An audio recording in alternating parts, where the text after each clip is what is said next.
আজকে ইতিমধ্যেই বৃষ্টি শুরু হয়েছে, কিন্তু এই বৃষ্টি উপেক্ষা করে উত্তেজনার কতটা চরমে রয়েছে, অর্থাৎ সাধারণ মানুষ কিভাবে প্যান্ডেলে ভিড় জমাচ্ছেন সেই ছবি তুলে ধরবেন আমাদের প্রতিনিধিরা। শুরুতেই আমি মাধুরীর কাছে যাব। মাধুরী রয়েছেন নিউ টাউন সর্বজনীন থেকে। মাধুরী, একদমই দেবস্মিতা, তুমি যেমনটা বলছিলে যে ভারী বৃষ্টির সতর্কতা এবং তারপর আকাশের মুখ ভার, এই সব কিছু নিয়ে মানুষের যে উত্তেজনা উন্মাদনা, তাতে কি কিছুটা ভাটাও পড়েছে?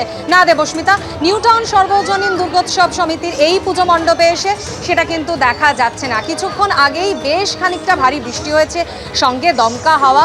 মুখ একটু ভার হয়েছিল মানুষের, ঠিক যেমন করে আকাশের মুখ ভার হয়েছিল, কিন্তু বৃষ্টি একটু থামতেই ঝিরঝিরে বৃষ্টি কিন্তু এখনো হচ্ছে, তোমায় বলে রাখি। সেই বৃষ্টিকে মাথায় নিয়েই প্রচুর মানুষ ভিড় জমিয়েছেন নিউ টাউন দুর্গোৎসব পুজো কমিটির এই মণ্ডপে। দেখতেই পাচ্ছ প্রচুর মানুষ আসছেন আস্তে আস্তে, এবং প্রত্যেকের মুখেই একটাই কথা, কিছুক্ষণের জন্য হলেও তো বৃষ্টি ধরেছে, যাই বাবা এখনই যতটা পারি একটু দেখে নিই, আবার কি জানি কখন বৃষ্টি নামবে। তার কারণ অরিত্রিকও যেমনটা বলছিল, আলিপুর আবহাওয়া দপ্তরের পূর্বাভাস, আজকেই কিন্তু দুর্যোগের কালো ঘন ঘটা সেটা কিন্তু থাকছে না।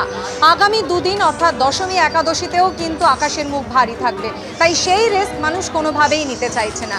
এমনিতেই আজ নবমী, উৎসবের একেবারে শেষ বেলায় এসে আমরা হাজির। সমানে সবাই বলে যাচ্ছে নবমী নিশি যেন কোনোভাবেই না পেরোয়। নবমী নিশি আসতে তো এখনো বেশ কিছুটা সময় বাকি আছে, আরও কয়েক ঘন্টা হাতে আছে। তাই বৃষ্টির ভ্রুকুটিকে উপেক্ষা করেই ছাতা মাথায় নিয়ে অথবা ছাতা না নিয়ে, কারণ ছাতার সঙ্গে সাজটা তো ঠিক যাচ্ছে না না, সেই জন্য সেইভাবেই প্রচুর মানুষ, শুধুমাত্র বড়রা নয় কিন্তু, দেখতেই পাচ্ছ একেবারে খুদে দর্শক। 8 থেকে 80 বলাটাও বোধহয় একটু কম হবে, 8 মাস থেকে 80 বছর সবাই কিন্তু আসছে, ধীরে ধীরে ধীর পায়ে এগিয়ে চলেছেন, এবং সকলের মুখে একটাই কথা, যতটুকু সময় পাওয়া যায় ততটুকুই ভালো করে এই উৎসবের আমেজটা চেখে নেওয়া যাক। হাতে তো আর মাত্র 2 দিন, তারপরে তো আবার সেই পুরনো ছন্দে ফেরা। তার আগে উৎসবের এই আমেজটুকু দুর্যোগের ভ্রুকুটিকে উপেক্ষা করেই মানুষ উপভোগ করছে। দেবস্মিতা, একদম মাধুরী, চেটে পুটে উপভোগ করছেন দর্শনার্থীরা, একদম সেই ছবি আমাদের প্রতিনিধি তুলে ধরলেন মাধুরী।